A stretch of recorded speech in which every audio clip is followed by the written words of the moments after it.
జ్ఞాపకం చేసుకుని ఈ మధ్యాహ్న కాల సమయంలో నిలవబెట్టాడు అంటే అది దేవుని కృప మాత్రమే. గడిచిన కాలం అంతా ఆయన సజీవులలో మనం జ్ఞాపకం చేసుకుని మనల్ని నిలవబడిన విధులను బట్టి ఆయన మనం స్థితిపరచబడుతూ ఉన్నాము. ఎన్నో మార్లు దేవుని యొక్క వాక్యము మనల్ని దర్శించడానికి ప్రయత్నించినప్పటికీ మనము వినే వారము కాదు. మన జీవితం మనదే కానీ, మన సిద్ధాంతాలు మనమే కానీ, మన యోచనలు మనమే కానీ దేవుడిని మనం త్రోసివేసిన వారిగా కనపడుతూ ఉన్నాం. ఈ మధ్యాహ్న కాల సమయంలో దేవుని యొక్క ఆత్మ చింతిస్తుంది మనల్ని, దేవుని యొక్క ఆత్మ ఘోషిస్తుంది మనం చేసిన తప్పిదములను బట్టి. ఈ మధ్యాహ్న కాల సమయంలో దేవుడు మన పట్ల చూపించిన కృపను బట్టి, ఆయన మన పట్ల చూపించిన ప్రణాళికను బట్టి ఆయన మనం స్థితించవలసిన వారమైతూ ఉన్నాము.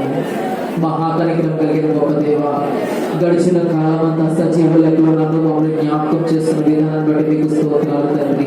మీరు మా పట్ల చూపించిన కృపను బట్టి మీకు వందనాలు చెల్లిస్తున్నాను ప్రభువా. అల్పులము, అభాగ్యులము, మట్టి పురుగులమైన మమ్మల్ని జ్ఞాపకం చేస్తున్న మీ యొక్క సన్నిధానంలో నిలబెట్టిన విధులను బట్టి మీకు స్తోత్రాలు తండ్రి. నీవు మమ్మల్ని కలుగు చేసిన విధము మేము తెలియగా నాకు భయమును భీతిని పుట్టుచున్నది ప్రభువా. ఈ మధ్యాహ్న కాల సమయంలో ఏమున్నదని నన్ను నీవు ఇలా ఉంచావు తండ్రి, ఏమున్నదని నాలో మంచితనం నీవు నన్ను ఉంచావు ప్రభువా. నాకు నీ యోచనలు తెలియవు కానీ, నీ ప్రణాళికలు తెలియవు కానీ, నీ పరిచర్యలో వాడబడే భాగ్యాన్ని నాకు మాకు అనుగ్రహించండి ప్రభువా. ఈ మధ్యాహ్న కాల సమయంలో మీరు మా పట్ల చూపించుతున్న కృపను బట్టి మీకు స్తోత్రాలు. గడిచిన కాలం అంతా నీవు నన్ను జ్ఞాపకం చేస్తున్న విధానాన్ని కనుక నేను జ్ఞాపకం చేసుకున్నట్లయితే నాకు భీతిని భయం కలుగుతుంది ప్రభువా. ఎన్నో మార్లు నీవు నన్ను కాపాడావు, ఎన్నో మార్లు నీవు నన్ను దర్శించావు, ఎన్నో మార్లు నీవు నన్ను బలపరిచావు తండ్రి. నీ కృపలో నన్ను మరుగుపరిచావు తండ్రి, నీ సిలువలో నన్ను మరుగుపరిచావు ప్రభువా. నేను చేసిన పాపములు నాకు తెలుసు ప్రభువా, నేను యోచించిన యోచనలు నాకు తెలుసు ప్రభువా, నేను జరిగించిన కపట యోచనలు నాకు తెలుసు ప్రభువా. అయినప్పటికీ కూడా నీవు నన్ను జ్ఞాపకం చేస్తున్న విధానాన్ని బట్టి మీకు వందనాలు ప్రభువా.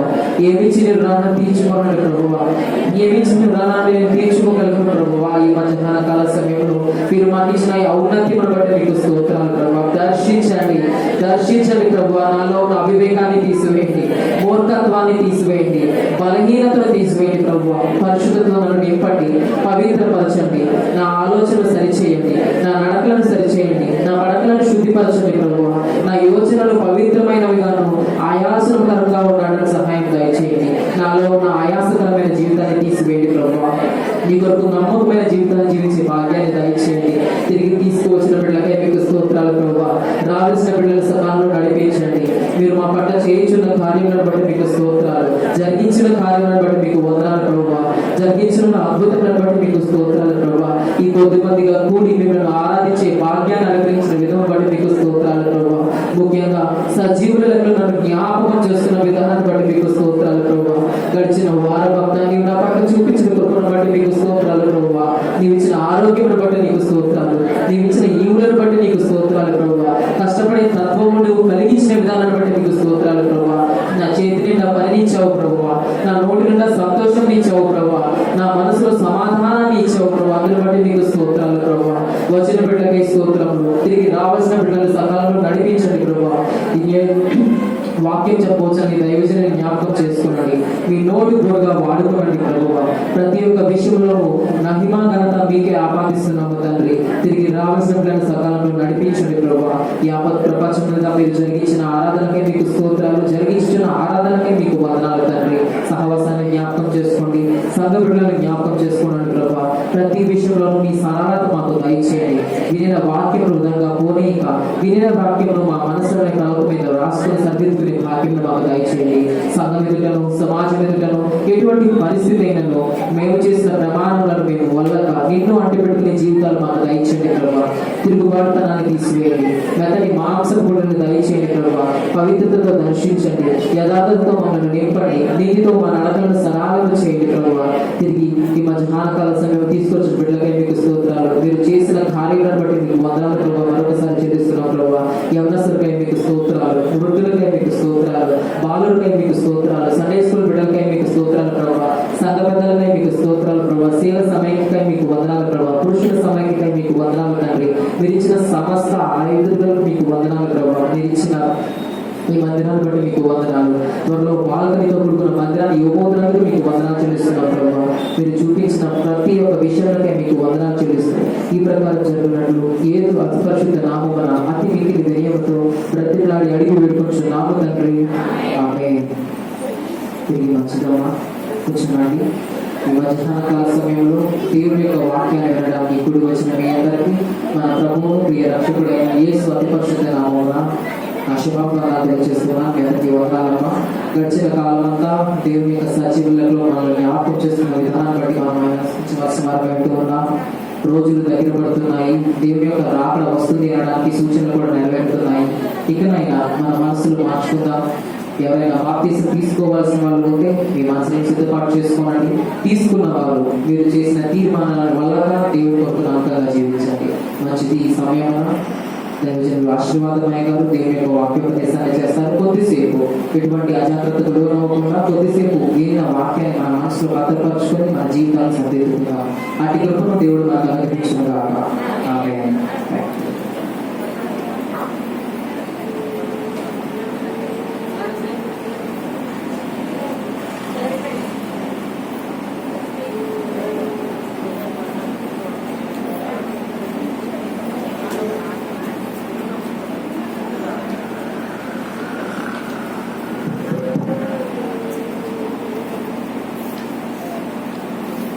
దేవుని నామానికి మహిమ కలుగును గాక.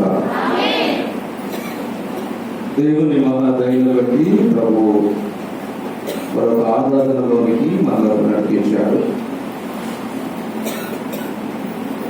ఈ వారం దేవుని యొక్క సన్నిధిలో చేరి జీవాధిపతి అయిన ప్రభు మాటలు వినడానికి కూడి వచ్చిన మీ అందరికీ క్రీస్తు నామములో నా హృదయపూర్వక వందనాలు తెలియజేస్తున్నా. అందరికి వందనాలండి. ప్రభు మనకిచ్చిన ఈ శ్రేష్టమైన సమయాన్ని సద్వినియోగం చేసుకుందాం.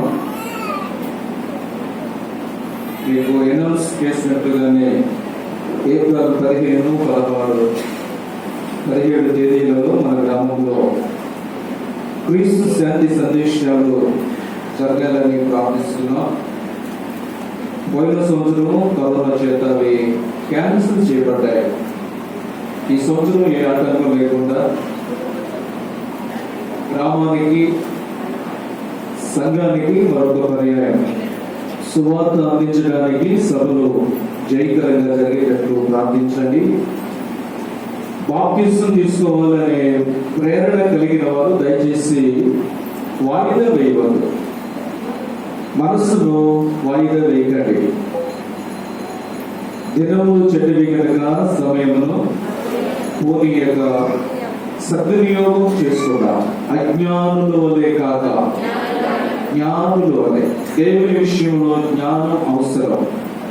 బాప్తిసం విషయంలో జ్ఞానం అవసరం. పరిశుద్ధంగా, నీతిగా, యథార్థంగా బ్రతకడంలో జ్ఞానం అవసరం. కనుక సామెతలు గ్రంథకర్త మీలో ఎవరికైనా జ్ఞానం పొదువుగా ఉన్న ఎడల నన్ను అడగండి. ప్రభుగా చెప్పారు. ఒకవేళ జ్ఞానం పొదువుగా ఉంటే ప్రభువును మనం ప్రార్థన చేస్తే మనకు కావలసిన జ్ఞానాన్ని ప్రభు మనకు అనుగ్రహిస్తాడు. వారానికి ఎన్ని రోజులు? ఎంతగా చెప్పాలి? నెలకు అన్ని నెలలకు 31, 28. సంవత్సరానికి ఎన్ని రోజులు? 300.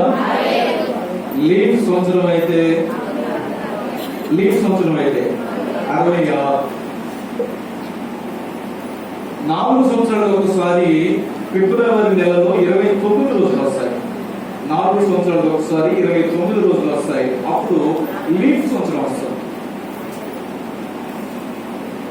ఈ రోజు చాలా నేర్చుకున్నాం. వారానికి ఎన్ని రోజులు, నెలకి ఎన్ని రోజులు, సంవత్సరానికి ఎన్ని రోజులు, చాలా నేర్చుకున్నాం.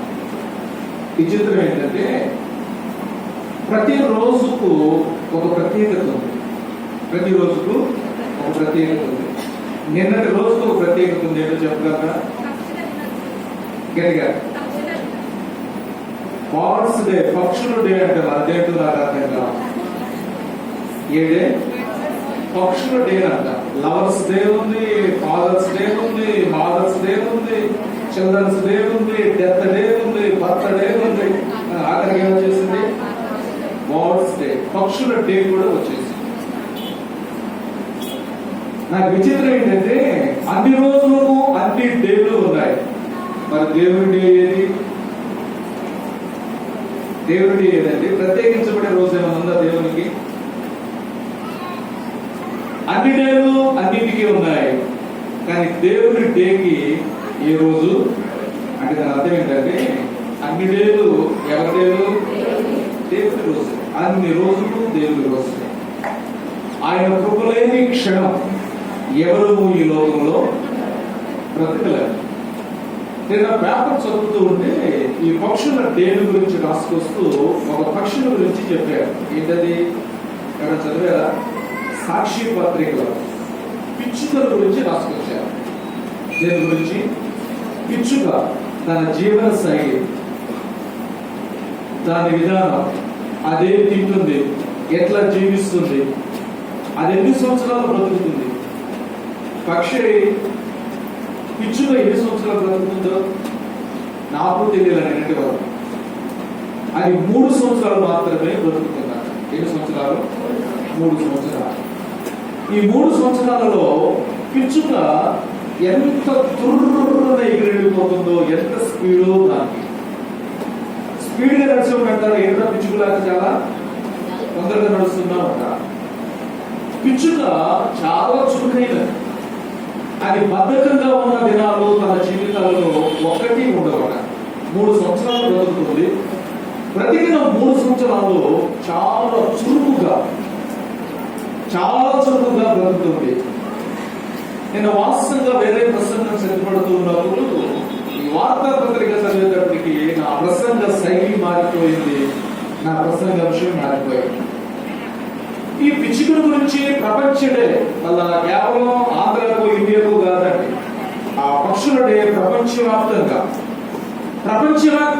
ఈ పక్షుల డే గురించి పత్రికలన్నీ ప్రకటిస్తున్నప్పుడు పక్షుల గురించి మనం ఎందుకు ధ్యానం చేయకూడదు, అసలు పిచ్చుక ఎక్కడ దొరుకుతుంది బైబిల్లో అనే ఆలోచన చేసినప్పుడు కీర్తనలోనికి వెళ్దాం.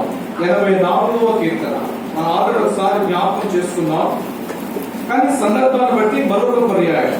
ఎందుకనో ఈ కీర్తనను సంఘంలో ధ్యానిస్తే మేలు, క్షేమం, ఆశీర్వాదం కలుగుతుందనే ఉద్దేశంతో ఈరోజు 84వ కీర్తనలో ఉన్న 12 వచనాలు చాలా శ్రేష్టమైనవి.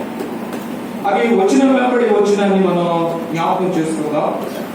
అయితే ఈరోజు 84వ కీర్తన 3వ వచనాన్ని చదువుకుందాం.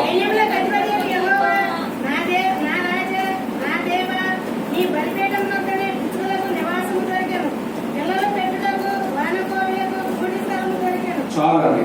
దేవుడు తన వాక్యమును మన కొరకు ఆశీర్వదించి దీవించునుగాక. చిన్న ప్రార్థన. పరిశుద్ధాత్మ దేవుడా, మీకు వందనాలు. మాకిచ్చిన ఆరాధన అంతటిని బట్టి మిమ్మల్ని స్తుతిస్తున్నాం. చదువుబడిన వాక్య భాగమును మా వినికిడిలో ఆశీర్వదించండి, మాతో మాట్లాడండి. యేసు నామములో ప్రార్థిస్తున్నాము తండ్రి, ఆమేన్. దయచేసి గమనించండి. 84వ కీర్తన 3వ వచనం. నేను చెప్పాను ప్రతి రోజుకు ఒక ప్రత్యేకత ఉంది, కానీ అన్ని రోజుల్లో ఉన్న ప్రత్యేకత ఏంటంటే దేవుని సన్నిధిలో గడపడం.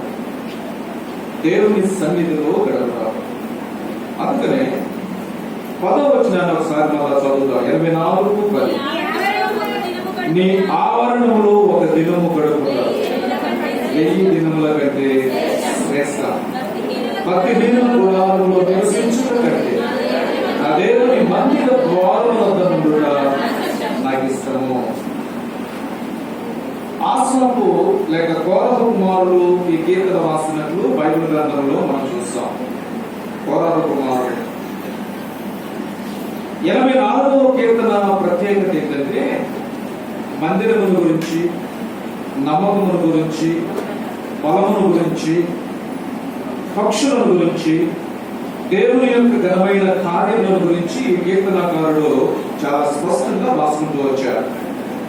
మీరు ఒకసారి చెప్పాను, పాటకు కీర్తనకు చాలా వ్యత్యాసం ఉంది. పాట ఎవరి కొరకు పాడతారు?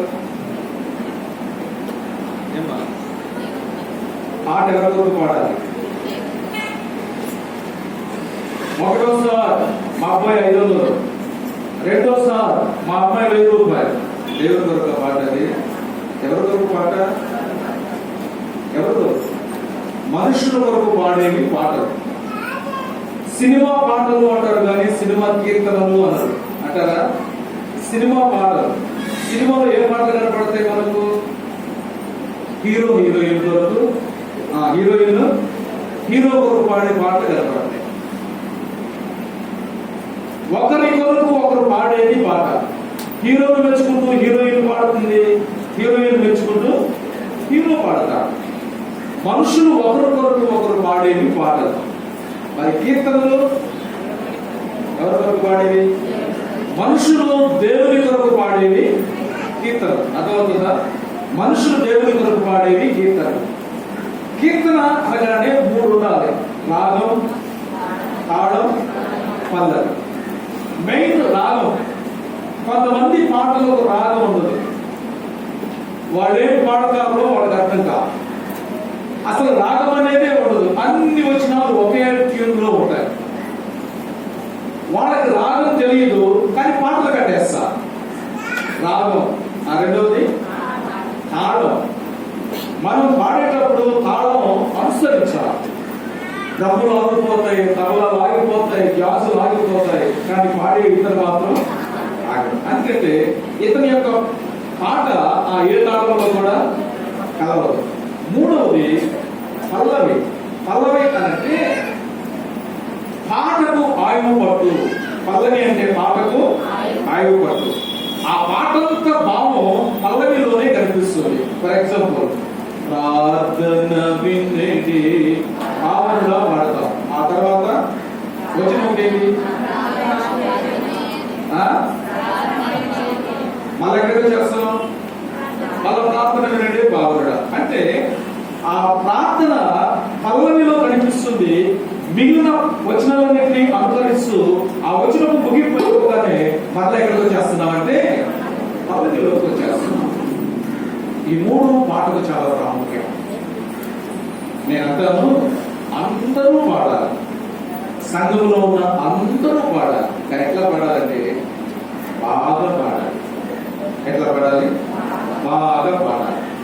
మీలో కొంతమంది ఇక్కడ నిలబడి, కొంతమంది యవనస్తులైన పిల్లలు పాడుతున్నప్పుడు మీలో కొంతమంది నోళ్లు వెతుకుతున్నారు. ఈ లిప్ మూమెంట్ అంటారు కదా, లిప్ మూమెంట్ తెలుసుగా? ఏమన్నా నేను చెప్పాలి? ఏమన్నా?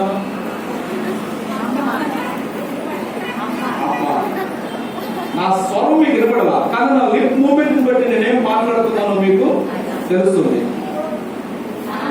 ఏమన్నా? నాన్న అన్నా. మీరు ఇక్కడ పాడుతున్నప్పుడు కొంతమంది పెదాలు వెలుపుతుంటే వాళ్ళు వెలిపే పెదాలకు ఈ పాట అసలే పొందనాలు. అప్పుడు నేను అనుకున్నాను, వాళ్ళు ఇష్టం వచ్చినట్టు వాళ్ళు పాడుకుంటున్నారు, ఇక్కడ ఉన్నవాళ్ళు వీళ్ళు పాడుకుంటున్నారు. కీర్తన అందరూ కలిపి పాడాలి. అందరూ దానినే ఆరాధన. దేవుణ్ణి స్తుతించుడి ఎల్లప్పుడూ, దేవుణ్ణి స్తుతించుడి.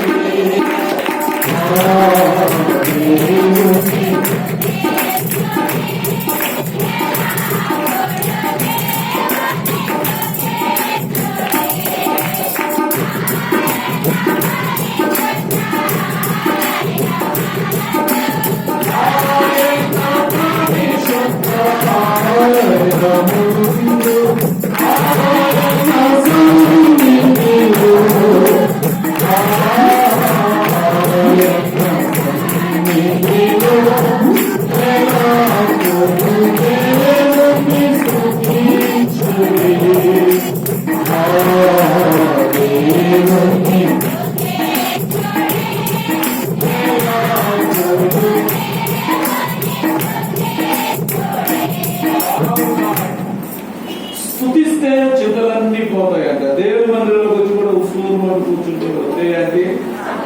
అంటమ్మా వస్తాయండి. గుడ్డోడు కళ్ళు తెరిస్తే ఏంటి? ఆడ తెరిచిన ఒకటే. కుంటోడు లేస్తే ఏంటి? కూర్చుంటే ఆడ లేచిన ఒకటే. నువ్వు దేవుని మందిరంలోకి వచ్చి ఉసూమంట కూర్చున్న ఒకటే. ఐదు దగ్గర దేవుని మందిరానికి వచ్చినప్పుడు నీ సింపుల్ పోగొట్టడం ఒకటే.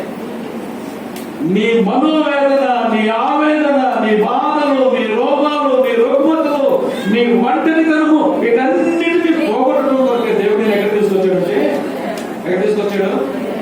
తాతగారు బలమైన లెక్క 10 కేజీలు బరువు నెత్తి మీద ఇచ్చుకున్నారు.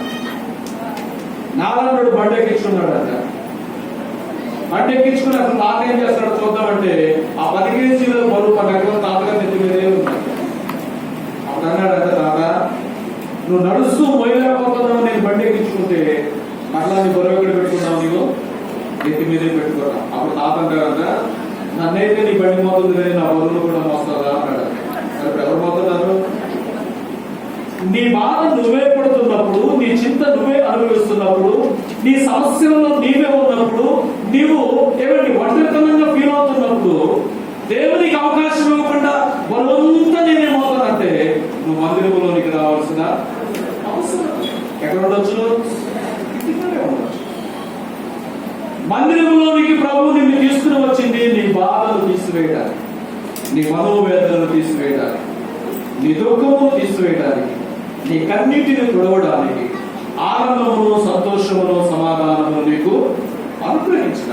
అందుకంటాడు, నీ భారము యెహోవా మీద మోపుము, ఆయనే నిన్ను. ఎవరు మనల్ని ఆదుకునేవారు లేరు, ఎవరు మనకు సహాయం చేసేవారు లేరు, ఎవరు మన కన్నీటిని తుడిచేవారు లేరు. ఒకే ఒక ఆయన, ఆయనే నజరేయుడైన పేతురు పత్రికలు అంటాడు, మీ చింత యావత్తు ఆయన మీద వేయండి, ఎందుకంటే మీ గురించి ఆయన చింతించుచున్నాడు. మన గురించి చింతించేవాడు, మన భారమును మోసేవాడు ఒక ఆయన ఉన్నాడు. ఆయనే ప్రభు అయిన 84వ కీర్తన 3వ వచనంలో 3 ప్రాముఖ్యమైన సంఘటనలు కనపడుతున్నాయి. 84:3 నేను చదువుతున్నా. సైన్యములకు అధిపతి యెహోవా నా రాజా నా దేవా, నీ బలిపీఠము వద్దనే పిచ్చుకలకు నివాసము దొరికెను, పిల్లలు పెట్టుటకు వానకోవిలకు గుడి స్థలము దొరికెను. దేవుని బలిపీఠము, పిచ్చుక, వానకోవిల. చెప్పండి, దేవుని బలిపీఠము, పిచ్చుక, వానకోవిల. చాలా మంచోళ్ళని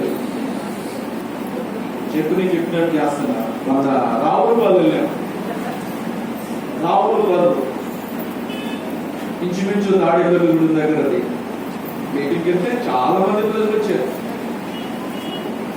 అసలు ఎవరు మాట్లాడుతున్నా, ప్రసంగం చేసేటప్పుడు కానీ, ప్రశ్న అడిగినప్పుడు కానీ, పాటలు పాడేటప్పుడు కానీ ఎవరి నుండి శబ్దం రావట్లా. ఎందుకు అట్లా అయిందో నాకు అర్థం కాదు. 84